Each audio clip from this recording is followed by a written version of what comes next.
In one of my videos last year, I opined on this channel that the handshake between President Uhuru Kenyatta and Raila Odinga in March 2018, which was intended to destroy William Ruto, was a blessing in disguise to the Deputy President William Ruto. And today, I'm back with another video.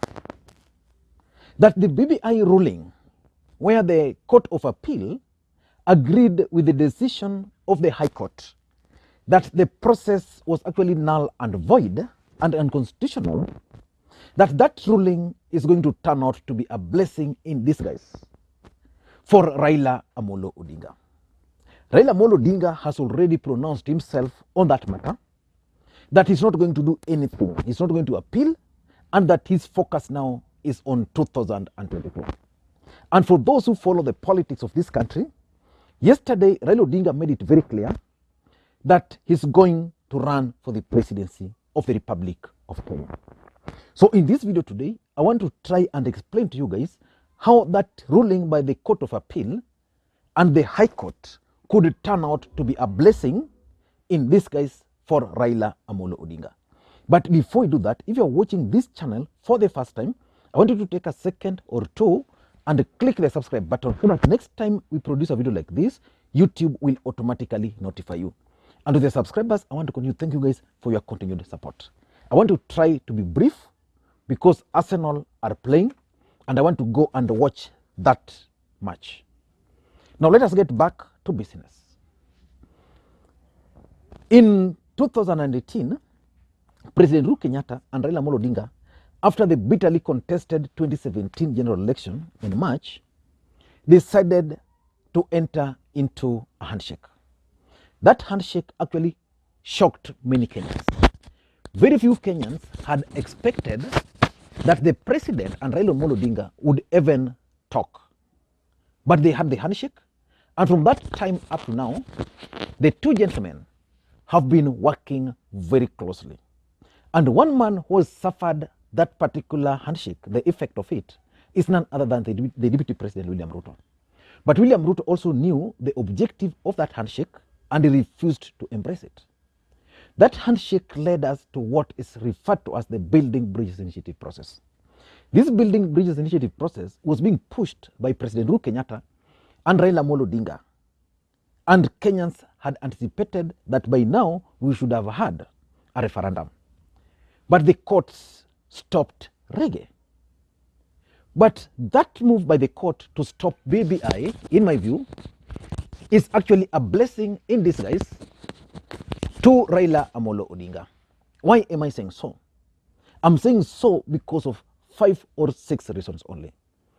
Number one, that move by the High Court now means that the talks on BBI process has come to an end. Raila Odinga has indicated that he's not going to appeal. Although I saw his lawyer, Paul Mwangi, suggesting that they're likely to appeal. I also saw the Attorney General indicating they might appeal to the Supreme Court. But Raila Odinga has stated that for him now, his focus is on 2022. The mere fact that Raila Odinga is now not going to talk about BBI means he's going to focus on his 2022 presidential bid. The truth of the matter is that the Building Bridges Initiative process was a baggage which Raila Odinga was carrying. But whenever there was credit to be carried, they would be transferred to Kalonzo and Musalia Mudavadi. And today I saw Musalia Mudavadi claiming that the 3 years was a waste of Kenyans' time, while this guy was supporting the Building Bridges Initiative process. So in my view, I tend to believe that by getting BBI off Raila Odinga, it means Raila Odinga will now be able to focus his energy, his time and resources towards 2022 presidential bid. Previously, Raila Odinga was saying that he could not talk about 2022 until the Building Bridges Initiative process is concluded. Already it is concluded. It means now that every time Raila Odinga will be going outside there, he will not be talking of BBI. There are areas where BBI was not welcomed. So Raila Odinga will no longer talk about BBI. So in my view, that ruling is a blessing in disguise for him. Number two, if BBI had passed, we are going to have an expanded executive. That expanded executive was going to have a president, deputy president, prime minister, two deputy prime ministers. In effect, the powers of the presidency was going to be reduced. If you reduce the power of the presidency and you make Raila Odinga the president and you transfer most of his powers to the prime minister, I foresaw something that any president was not going to allow that he was going to be elected popularly, and then a prime minister is appointed and most of the functions of the presidency is transferred to that. So if Raila Odinga were to succeed in his bid today and is declared the next president of the Republic of Kenya, it means he will work with the current constitution. The current constitution means that the powers of the presidency is still as intact as they are today. And if you want to understand the power of the presidency, just study the Deputy President William Ruto and President Uhuru Kenyatta. Uhuru Kenyatta has made life very difficult for his deputy. But the only problem he's facing is that his deputy is protected constitutionally, so he can't fire him. But if Uhuru had that chance and opportunity of firing his deputy, I can assure you he would have done that. But the fact that the deputy president is currently just a lame duck, he can't do anything, means that the presidency is still powerful. And with a powerful presidency, it means Raila Odinga will be able to achieve certain things by virtue of being the president of the Republic of Kenya. So to me, I view that as something which Raila Odinga would have lacked if the BBI process had gone in their favor. Number 3 is more resources at the top.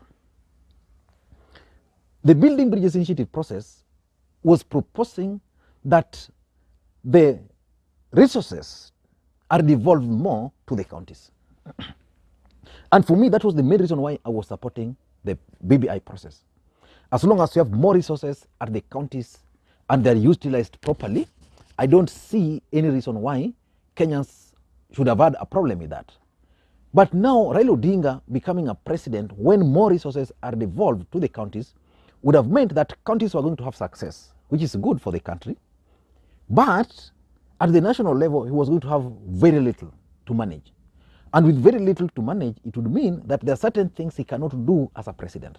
But now with more resources, it means as the president, there are certain things he can do.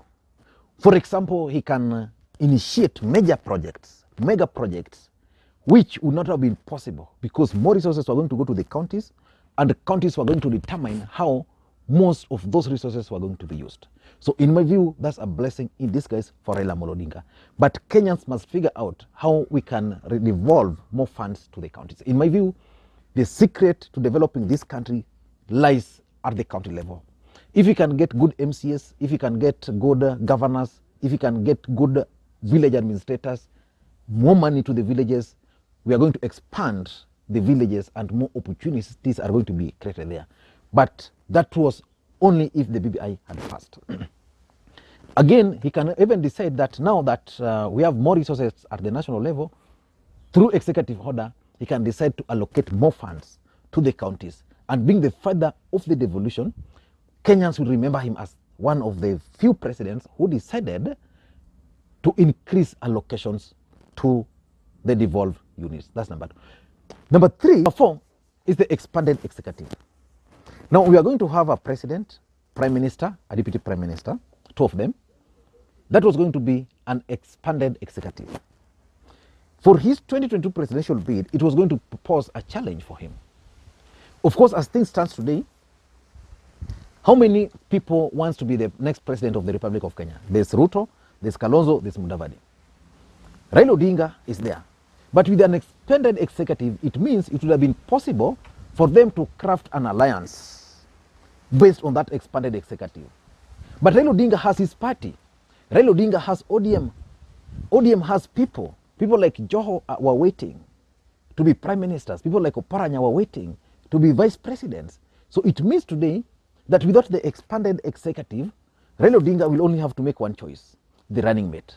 So it will be easy for Raila to convince Oparanya, to convince Joho that for you guys, we are going to work in the cabinet. What we do now, let us get the presidency. Let me get a running mate, say Kalonzo, or let me get a running mate, let's say from Ukambani, from Mount Kenya region, then once we win, then we can be able to govern the cake.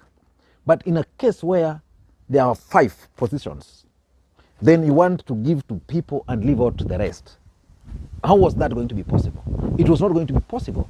Again, this might even force Kalonzo, it might force Weta, it might force even Musalia Mudavadi to decide to go for the presidency. And if both of them goes for the presidency, in my view, that will also be an advantage to Raila Odinga.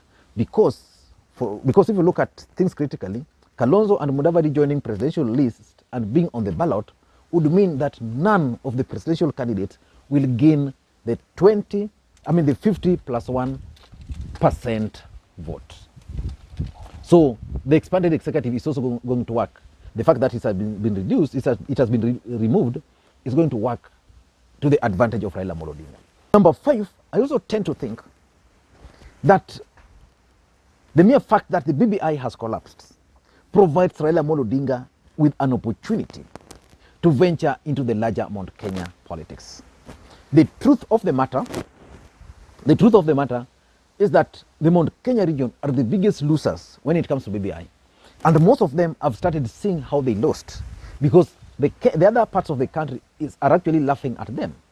And the mere fact that they have lost means that Raila Odinga can now go there and explain to them that what I wanted to do, I wanted to give you additional constituencies, because constituencies like Mathio are likely to go, several other constituencies are likely to go. They are not going to benefit from the additional constituencies. They are not going to benefit from the additional allocations of funds based on population. So Raila Odinga can now position himself as one of the guys who are best placed to serve the interest of the people of the larger Mount Kenya region. That's only possible because the BBI has failed. And lastly, it gives President Uhuru Kenyatta, the mere fact that BBI has failed, gives President Uhuru Kenyatta the more reasons to support Raila Odinga, because Raila Odinga stood with him until the last minute and they failed to get whatever they want. The president and Raila Odinga might then agree that let us go through a parliamentary initiative to implement some of these changes, because the court ruling was also very clear that the changes can be made through parliament. Let us go through parliamentary process. But how can that parliamentary process be effected or initiated when, for example, as we speak, Ruto has numbers in parliament? Some of the members of parliament do not want to support this document. So the president might decide that the best thing, we go for the presidency, I support you fully. Once we win the presidency, immediately we embark on a journey of trying to make those changes through a parliamentary initiative. So it gives President Uhuru Kenyatta more reasons, for example, to support Raila Odinga's presidential bid. So if you ask me in general, the mere fact that the Building Bridges initiative process has collapsed has disadvantage to Raila Odinga. But again, it could be a blessing in disguise, just like I've stated below, that it now gives Raila Odinga more time to focus on his 2022 presidential bid. It's going to reduce, BBI was going to reduce the powers of the president. Raila Odinga, without BBI, if he becomes the president, he will have those absolute powers of the presidency. Again, number 3, it's also going it was going to devolve more funds to the counties, which means without BBI, Raila Odinga is going to have more money at the national level. And the expanded executive, we are talking of opportunities in the larger Mount Kenya region. And it gives President Uhuru Kenyatta more reasons to support Raila Odinga and his 2022 presidential bid. I don't know what you think. That's my take. And again, for those who are watching this channel for the first time, please take a second or two and click the subscribe button so that next time we produce a video like this, YouTube will automatically notify you. For me, it's a good day. By the way, I don't know. This thing is not red. It's actually orange. Yeah, I don't know why it's maybe it didn't want to betray me. Some people will say, oh, maybe orange. The other day I was putting on yellow, and most people are like, oh, Lee, made effect. No, I just love some colors. Thank you guys, and may you have a good day. Bye-bye.